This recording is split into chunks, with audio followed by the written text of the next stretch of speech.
In today's video, I'm going to teach you how to make Google Slides transition automatically.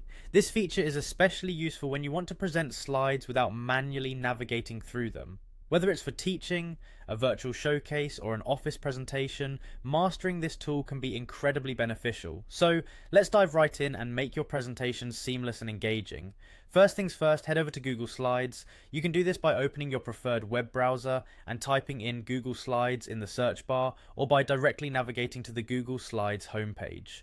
Once you're there, make sure you sign into your Google account to access all your presentations. If you're not already signed in, click on the sign in button, usually found on the top right corner, and enter your credentials. This will take you to your Google Slides home, displaying all the presentations you've been working on or those shared with you. Now let's create a blank presentation. On the Google Slides homepage, you'll see a blank option. Click on this to start a new presentation from scratch. Starting with a blank canvas allows you to focus solely on setting up the automatic transitions without any distractions. With your new presentation open, look towards the top menu bar and click on View. This action will arrange all the available views, so make sure you select Slideshow. This view turns your Google Slides into a full screen presentation mode. Next, you'll need to direct your attention to the bottom left of your screen. This is the region where you'll find more controls for your presentation. Take your cursor down smoothly to the bottom left and look for a small icon consisting of 3 dots. Clicking on these 3 dots will open a drop-down menu filled with several options that offer additional controls for your slideshow. Here you'll want to find and select the option labelled autoplay.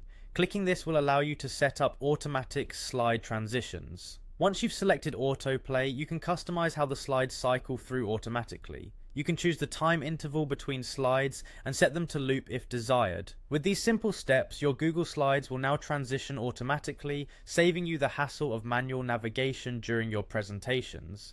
And there you have it, a straightforward way to enhance your Google Slides by making them transition automatically. By following these steps, your presentations will be smooth, professional, and require minimal intervention from you during the presentation. Thank you for joining me today, and I hope you found this walkthrough helpful. Don't forget to like, subscribe, and turn on notifications for more tips and tricks. Happy presenting!